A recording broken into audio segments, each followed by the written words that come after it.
You know, I've been to some remote camps in Alaska, a few different places on Kodiak Island, on the peninsula, and you know that there wasn't a lot of people there before you, but there have been people there. The unique thing about this camp is that no one has ever hunted this area before. Now, you know, we haven't had a ton of success. We haven't been locating the bears, but this is our first trip here. And to know that I'm gonna be part of something that's gonna continue long after I'm gone, that's the cool thing about what we're doing here. Now, this wasn't a trip for me to kill a big bear. Jason has a great camp. He's got bear on camera that would be, you know, definitely something I'd want to hunt. They're big bear, they're good bear. But this whole mystique of being in a place that's never been hunted, to be part of the history of this area, and maybe long after I'm gone, somebody will remember that, you know, I was here when this camp first started.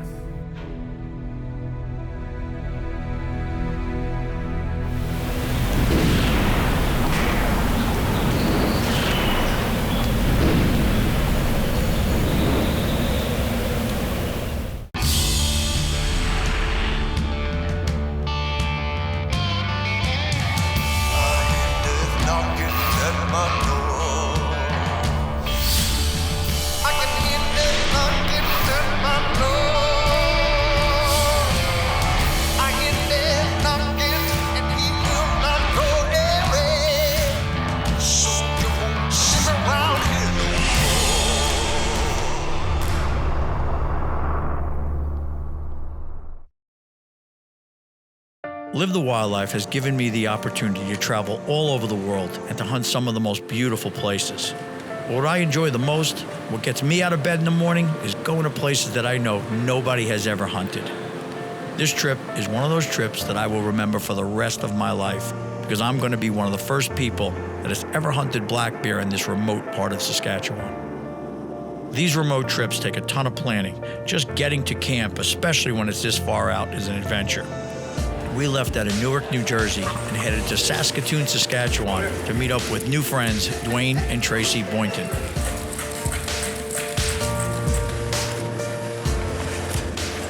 The next day, we boarded another flight and headed north to Stoney Rapids, Saskatchewan.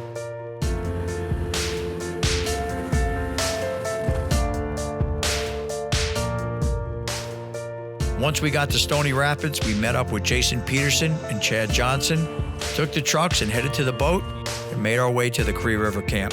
We made it to Stoney Rapids. We started this trip yesterday. We got into Saskatchewan, Saskatoon, flew out this morning, 3 stops, got here, and now we just have a float plane to get out to where we're gonna be hunting. It's gonna be an exciting trip.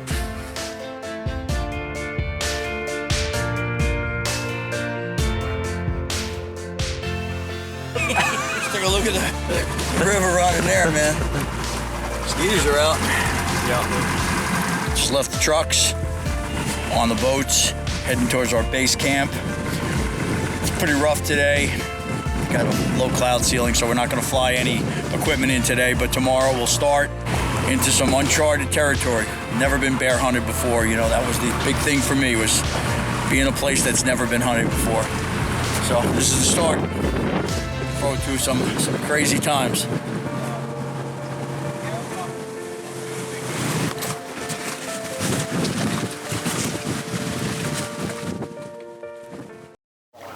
Now, like I said, just getting to camp is half the battle. So once we made it to the Cree River camp, the next morning we woke up, got back on the boats, headed back to Stoney Rapids to get on a float plane and head to our wilderness camp. Doing a hunt like this is exciting, there's no question, but it's also incredibly difficult. We are headed truly off the grid, which means everything we need for this trip has to be accounted for and flown out to camp.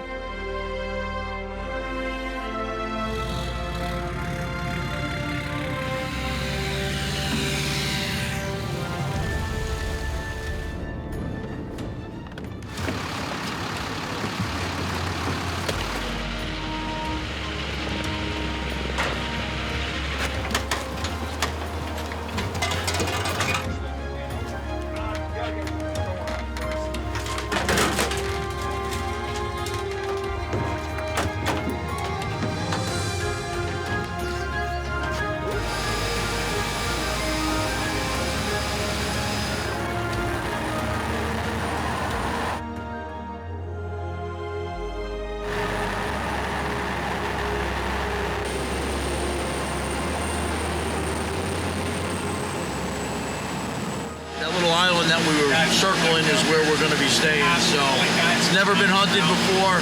We're the first guys to ever hunt this area, so this is going to be quite the adventure. I'm really looking forward to it.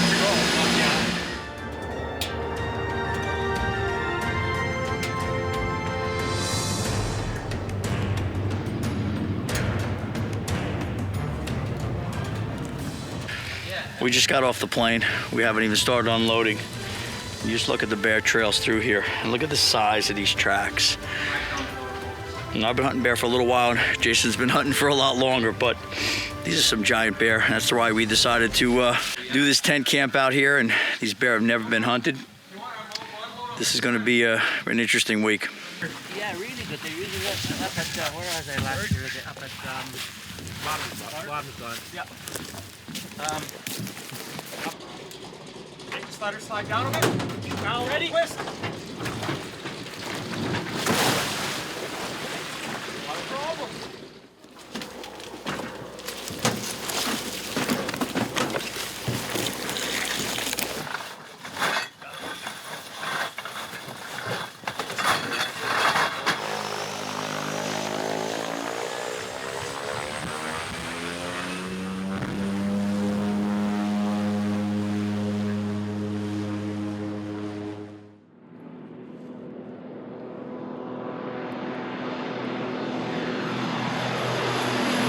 Heaven, man. This is heaven. We're looking for a campsite now. I'm going to start doing some scouting. Got a lot of work to do, so we should get started. So the plan is to put the tent right here. Mm-hmm. We'll be good because the water's right there and the bears come from over there. So you got this side of the tent. Yeah.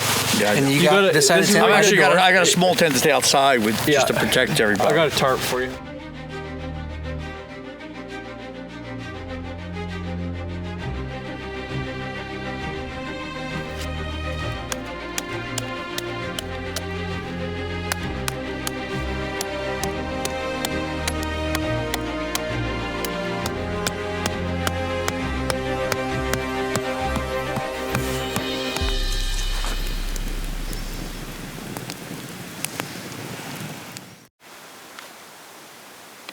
One of my favorite parts of going on a trip like this is that you get the total outdoor experience. You know, that means keeping the camp running, whether it's chopping wood, getting fresh water, cooking. You know, there's so many parts that have to work together and all mesh. You know, it takes a lot of teamwork, but it just totally heightens your whole experience of being out there and being on a hunt like this. We rotated chores every day, but, you know, everybody kind of found their niche on what their favorite thing was to do. And everybody, it seemed to just gel on this trip, and we were all just kind of brought together by the experience of being in a place for the first time. We're up here so far that we can drink the water right out of the lake. We don't have to bring water in here, so I like to just back off the shore just a little bit.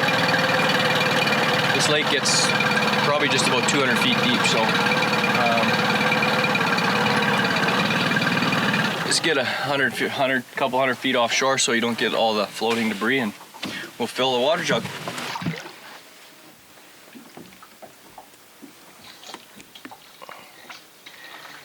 That right there is as clean as you're gonna ever get water.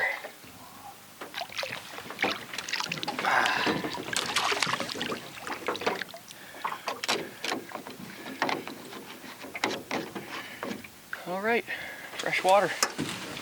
Once our chores were done, we got to experience just some world-class fishing. Now, I fished my whole life, but I've never experienced anything like this.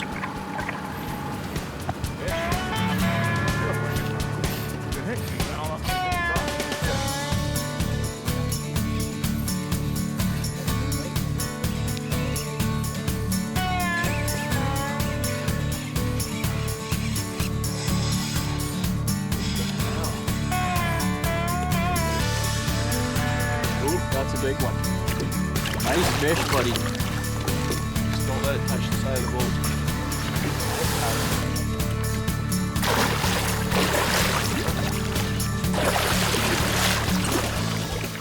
That's a 40.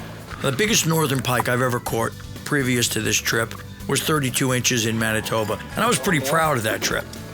But on this trip, we were catching fish over 40 inches on a regular basis. I think in the 8 days we were there, we ended up catching 25 northern pike that went over 40 inches. That's one hell of a fish. How big? Oh, it's 40? Oh, it's over. One of the most important things about catching a northern that's over 40 inches, just a world-class fish, is the release, especially in a lake like where we were. There's just not a lot of food there. It would take a fish like that maybe 25 years to grow that size. So the release is just so important. You want to make sure that fish survives. I mean, you have an obligation to do that as being part of this whole wilderness experience. Thanks for the fight, buddy. Nice fish, man. Biggest northern I've ever caught. What does Tony the Barber say? Next.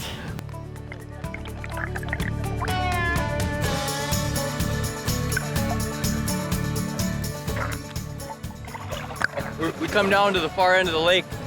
That fish right there has never seen a lure ever. The only other people to fish this lake that we know of is Pat, my partner, and another guide. So come in here and we've got really shallow and it's a heck of a fish. There's some big ones in here. There's got to be.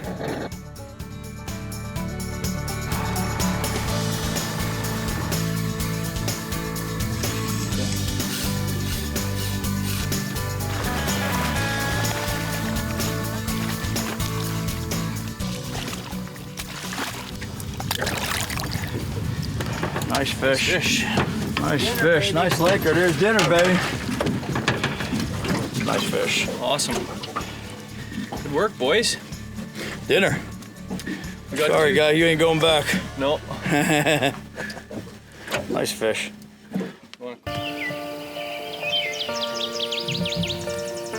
We did keep a few of the smaller fish to eat for dinner. It was just, again, part of the experience living off the land there. We did experience a few lake trout that we caught that were just unbelievable eating and just really heightened this whole experience for us.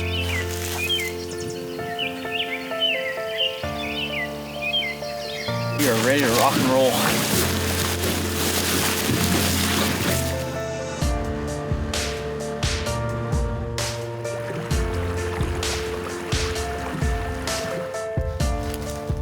So our first stop, we just landed the boat and we're gonna check some bear trails, see if we get a good bait site. Like I said, this is virgin territory. It's never been hunted. And hopefully we find something good. Oh, we got some bear scat here.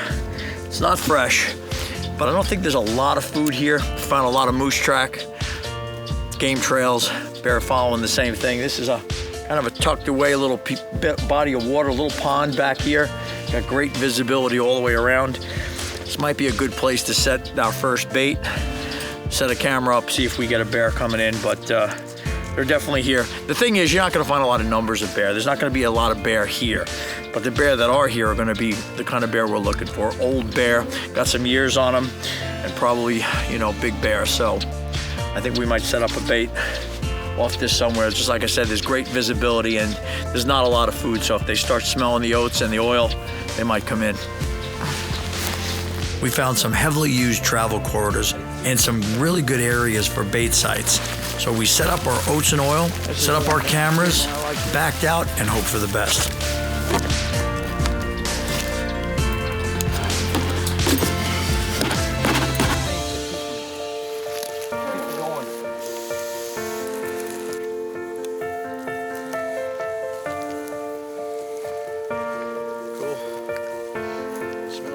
So we just set our first location. We spotted this, and what I like about it most is that we have great visibility. There's a body of water in here, and here's the river we came in on. So the bear's coming, we can see him from far away.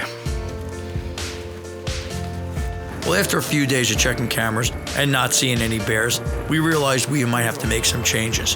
The oats and oil that we were using for bait works great in the southern part of the province, where bears are familiar with that. But up this far north, I wasn't sure that the bears actually knew that the oats were something they can eat, or maybe there just weren't any bear in the area. I had a suggestion to Jason that we take the carcasses of the fish we were eating, the skin, the guts, take all those things and add them to the bait pile. That seemed like a more natural bait to me, and maybe that scent would travel further and bring these bears in.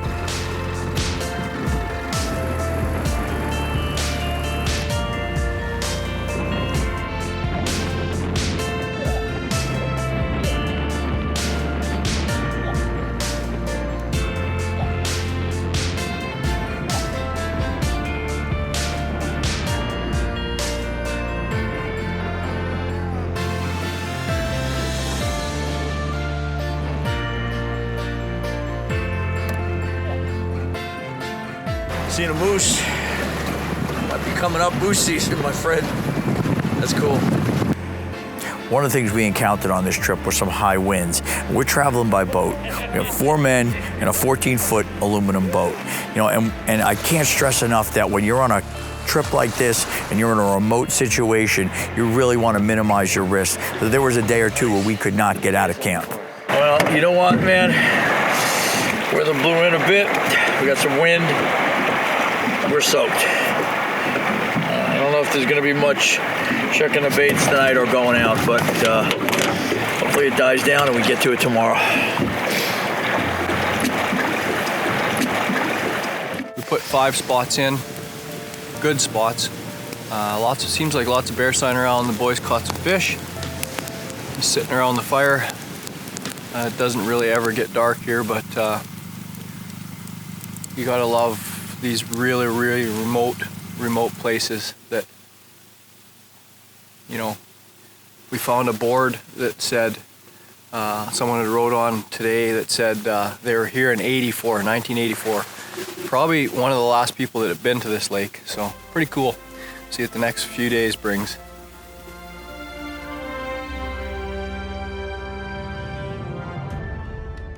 Looking back on this whole Saskatchewan experience, just from the travel of getting here, the planning, everything that went into it, and then to be able to come to a place that's never been hunted, you know, it's just an incredible journey. You know, I look back at when this opportunity came up, you know, from Jason Peterson, and then I look back and say, man, I jumped at this opportunity because this adventure was just too incredible to pass up. I mean, think about it. To be the first person to ever hunt an area. There's just that pioneer type of adventure. You know, you get to a place that's just so wild and so vast, and you get to set your camp and live off the land and just to explore. So we got to experience something that very few people get to do. Where's the adventure left in this world when you think about it? There's very few places on earth that are left that somebody can go to and experience something that no one has ever done before them. And to be the first people to get to hunt this landmass was just incredible to me.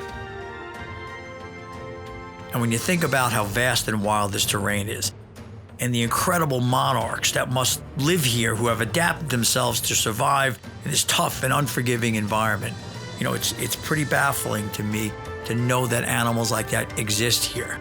But the only way to uncover this great unknown is to be right here where I am, living in the wilds of Saskatchewan. Yeah, that's a hell of a fish. Fish, nice lake, there's dinner, baby. Let's go, friend.